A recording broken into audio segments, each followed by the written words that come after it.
politique, le droit, la justice, l'État et la société. Le droit positif, c'est le droit social. A. Oui. B. Non.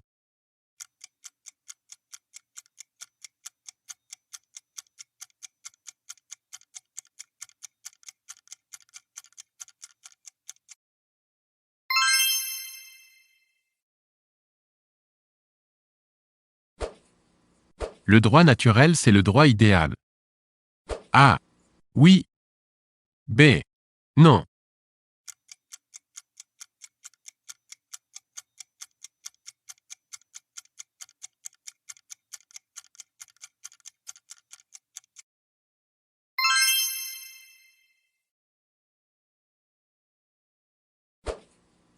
Le droit positif instaure A.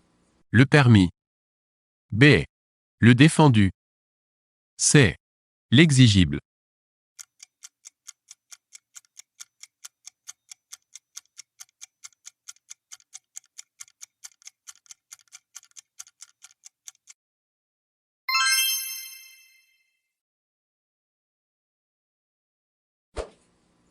Le droit naturel pose le problème. A. De la conscience morale. B. D'une essence humaine universelle. C. De la législation.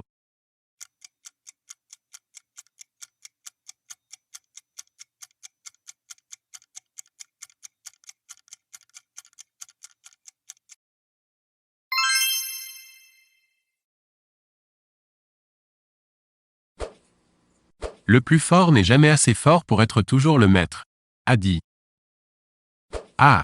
Rousseau. B. Hobbes. C. Montesquieu.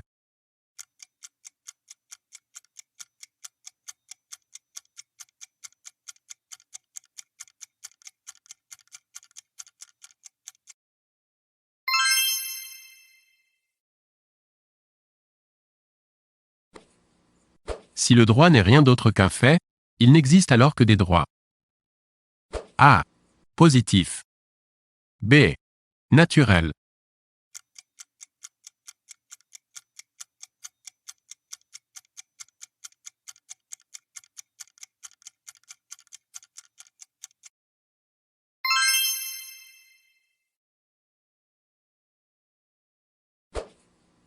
Le droit est le pouvoir de faire son devoir, a dit A. Aristote. B. Hegel. C. Kant.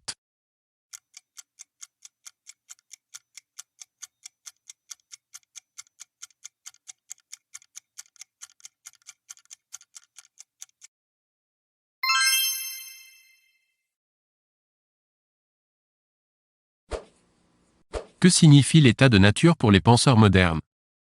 A. Un état antérieur à l'histoire et à la notion même d'état. B. Un état proche des préoccupations de l'environnement. C. Un état conforme à la rationalité.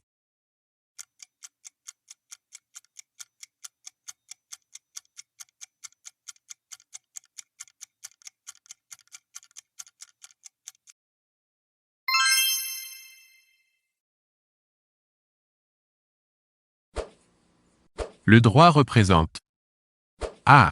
Ce qui devrait être. B. Ce qui est.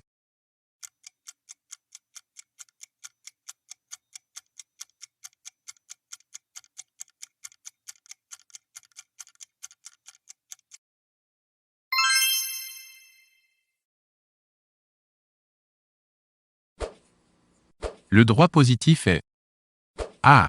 Social. B. Historique. C. Conventionnel. D. Institué.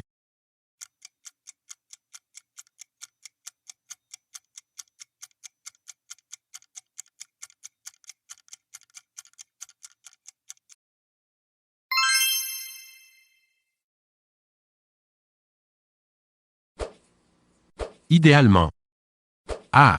Le droit positif devrait être la traduction du droit naturel. B. Le droit naturel devrait être la traduction du droit positif.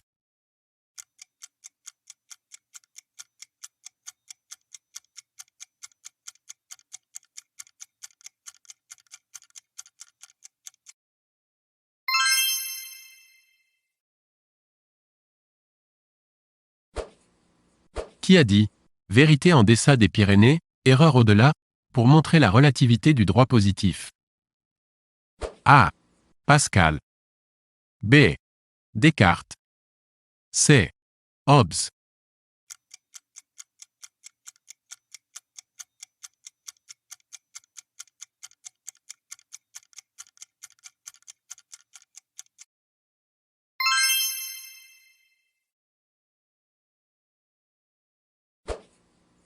Dans Antigone de Sophocle, Antigone symbolise A.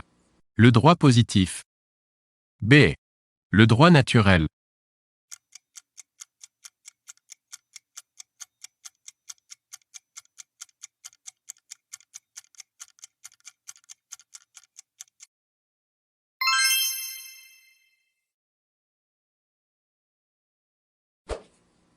Pour Machiavel, la raison d'État l'emporte sur l'état de droit? A. Oui. B. Non.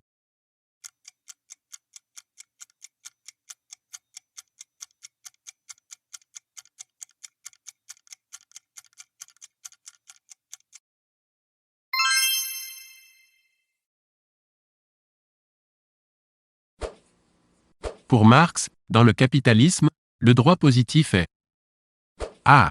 Neutre. B. Au service des dominants. C. Au service de la bourgeoisie.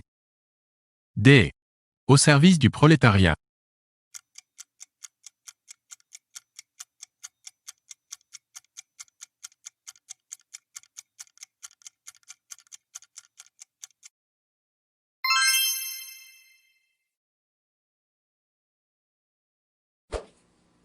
Que signifie le mot « inaliénable » A. Que l'on peut vendre. B. Que l'on peut acheter. C. Les réponses A et B ci-dessus sont justes. D. Aucune bonne réponse.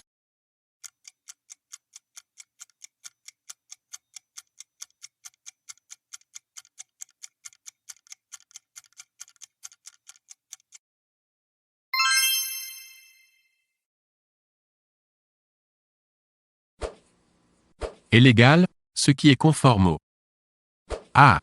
Droit positif. B. Droit naturel.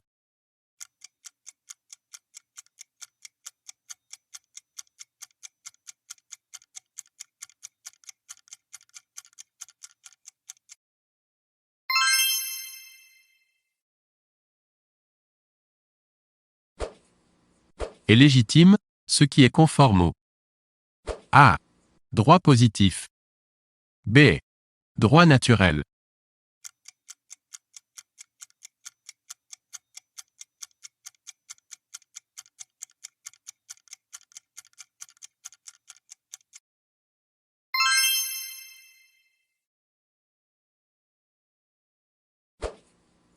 L'histoire de Gigès montre qu'U'.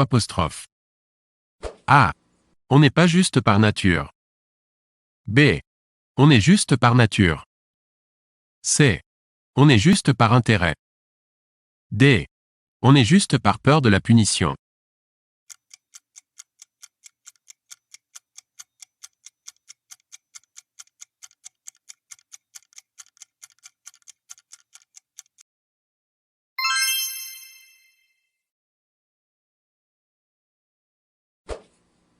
Comment définir un état de droit? A. Un état qui garantit les droits de chaque individu de manière égale. B. C'est le contraire d'un état de gauche. C. Il s'agit d'un pays souffrant d'une importance trop forte accordée à l'exercice juridique.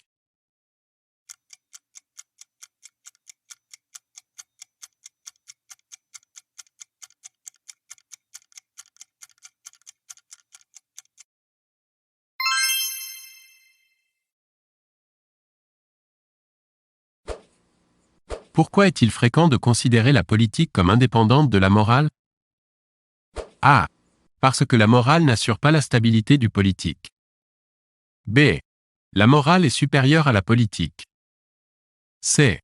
Les principes moraux rendent inefficace l'action du politique.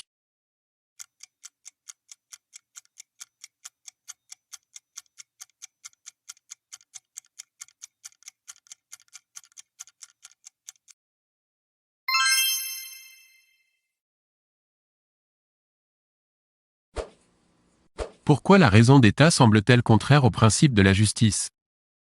A. Parce qu'elle s'oppose à la justice. B. Parce qu'elle outrepasse les lois au profit supposé du bien commun. C. Parce qu'elle refuse de se préoccuper du bien de l'État.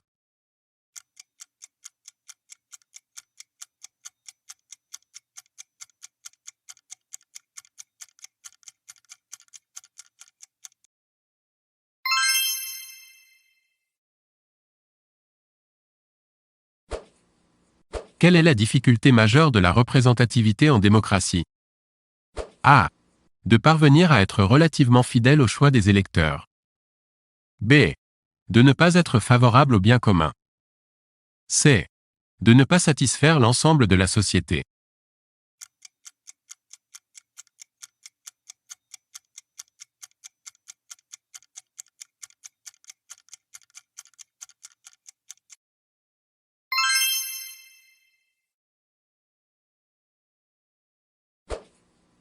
Comment justifier le mensonge en politique? A. Pour le bien commun, mieux vaut un peuple ignorant et heureux qu'informé et malheureux. B. Le gouvernement préfère le mensonge à une approche pédagogique. C. L'explication de toutes les circonstances d'une décision est trop longue et le mensonge permet d'agir plus rapidement. D. Mieux vaut une injustice qu'un désordre.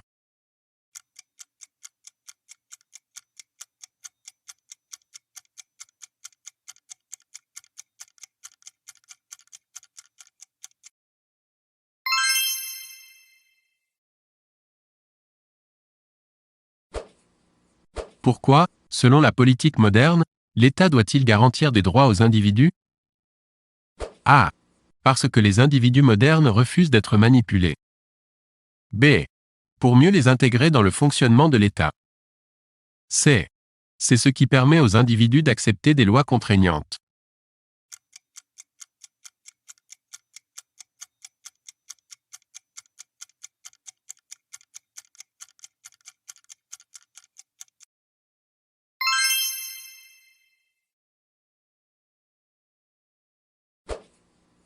Quelle est la fin de l'État libéral?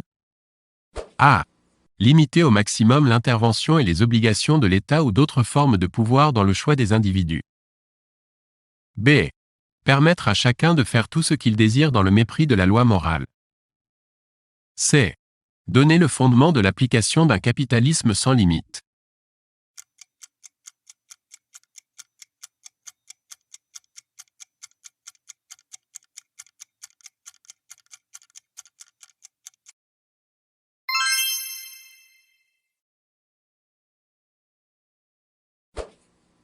Qu'entend-on par fonction régalienne?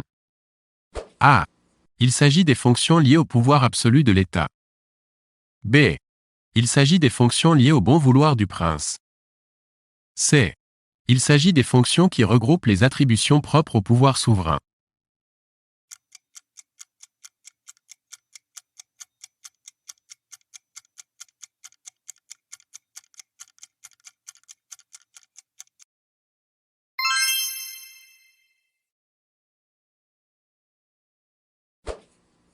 Qu'est-ce qu'un État martial? A. Un État fondé sur des lois archaïques. B. Un État militaire. C. Un État pacifique.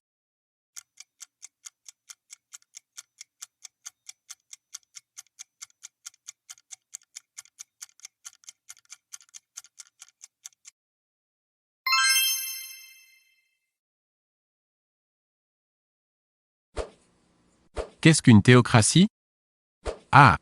Un État où commande Dieu. B. Un État fondé sur des lois morales héritées d'une religion. C. Un système politique tirant sa légitimité de l'autorité divine.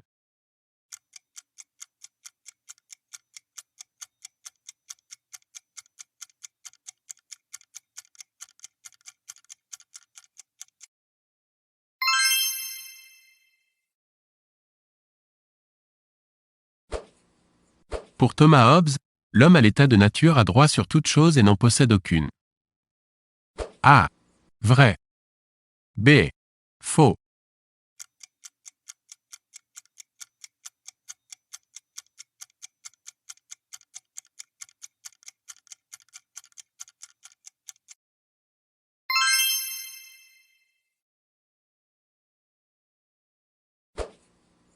Dans le livre 2 de la République, Platon raconte l'histoire de Gygès. De quoi s'agit-il? A. Gygès trouve un anneau rendant invisible. Il en profite pour séduire la reine, assassine le roi et prend le pouvoir. B. Gygès trouve un anneau permettant de réaliser un vœu. Il demande à être plus fort que les dieux et prend le pouvoir. C. Gygès vole un anneau et est condamné à mort. Il met l'anneau qui rend invisible à son doigt, et s'échappe.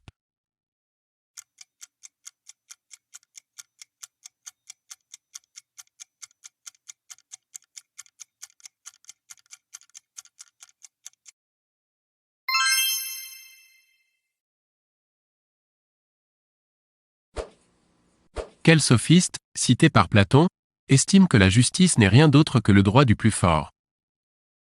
A. Calliclès. B. Protagoras. C. Gorgias.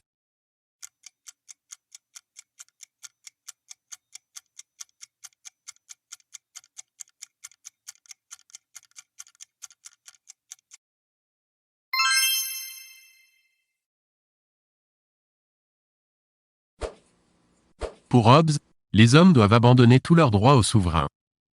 Lorsque leur vie est en danger, ils ont un droit de résistance. A. Vrai. B. Faux.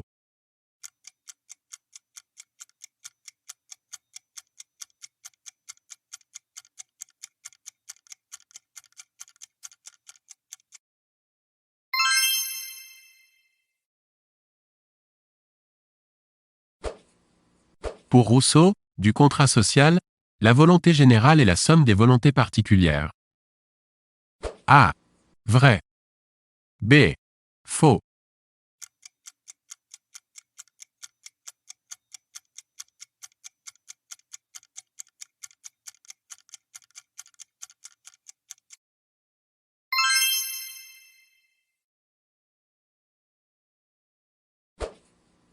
Qu'entend-on aujourd'hui par droit naturel? A. Le droit de l'environnement. B. Le droit conforme à la raison. C. Le droit qui provient des lois de la nature.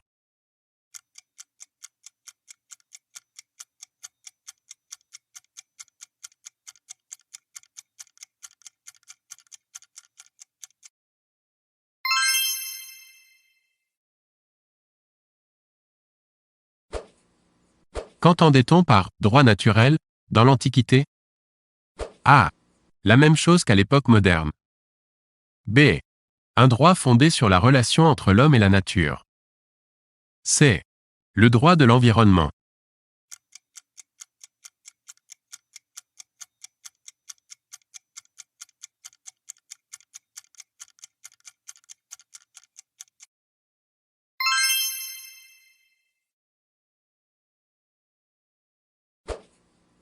Sur quel postulat repose l'affirmation de la nécessité de s'en tenir au droit positif?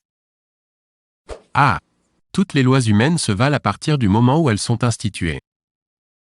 B. Le droit est très positif pour l'épanouissement des hommes dans la société. C. L'homme est incapable de déterminer lui-même les principes d'un droit naturel.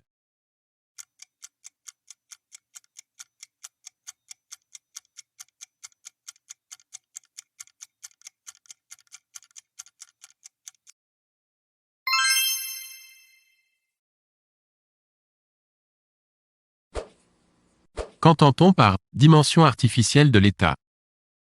A. L'État est un leurre. B. L'État est la conséquence d'un contrat social. C. L'État est trompeur et menteur.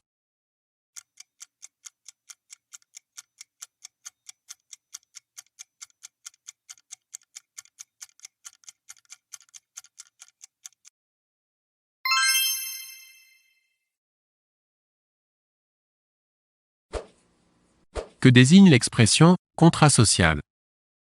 A. Le contrat que l'on signe pour aider les plus démunis. B. L'acte par lequel on abandonne sa liberté naturelle pour rejoindre la société. C. Le contrat moral qui nous lie avec nos citoyens.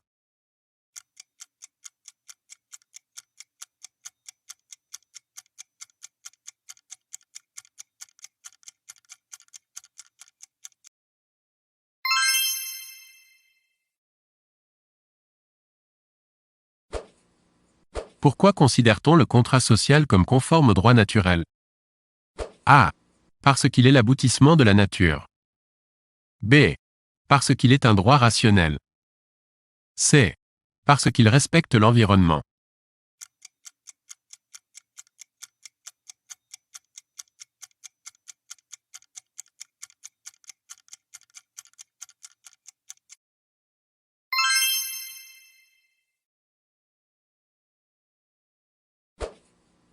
Quel type de rapport entretiennent les individus dans les différentes théories de l'état de nature? A. Un rapport d'affection naturelle. B. Un rapport de partage désintéressé. C. Une absence de rapport dégénérant en violence.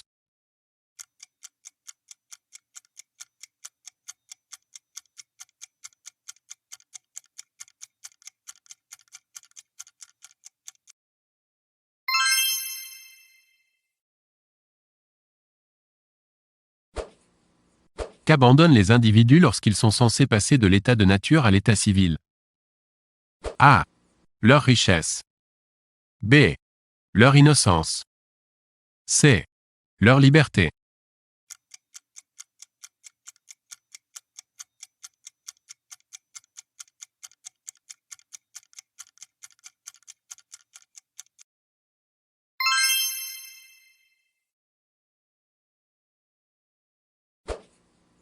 De quelle racine provient le terme « politique » ?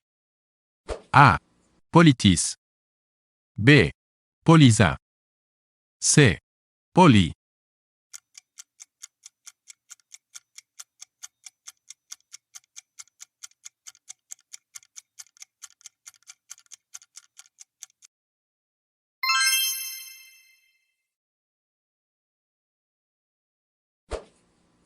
Que signifie le terme « oligarchie » ? A. Le pouvoir n'appartient qu'à quelques-uns. B. Le pouvoir est décentralisé. C. Le pouvoir est absolu.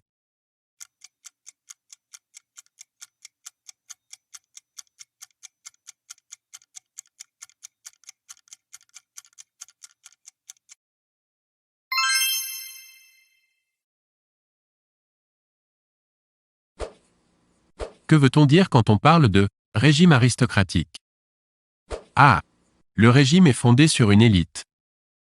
B. Le régime est décadent. C. Le régime tend à s'attaquer à la masse populaire.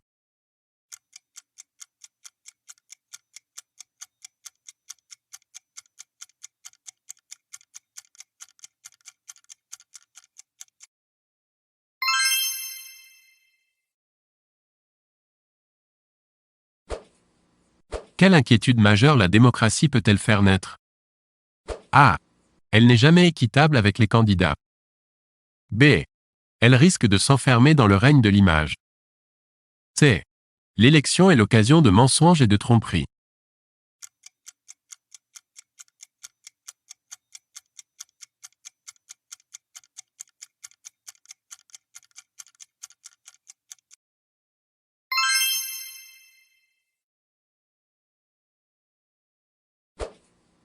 Sur quelle signification est formé le mot « anarchie » ?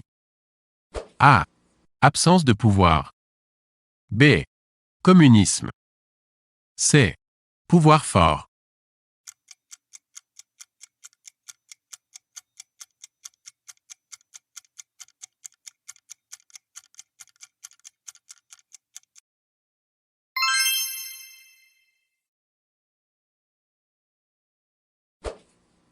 Pourquoi la notion d'égalité juridique ne peut-elle être confondue avec la notion d'égalité absolue?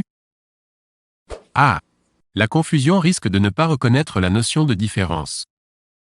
B. Parce que l'égalité juridique est supérieure à l'égalité absolue.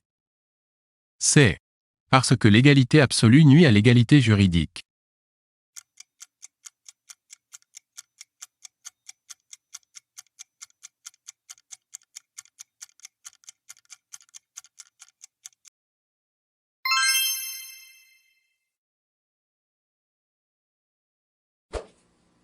Quelle est la différence entre nécessité et contrainte? A. La nécessité est humaine, la contrainte est surhumaine. B.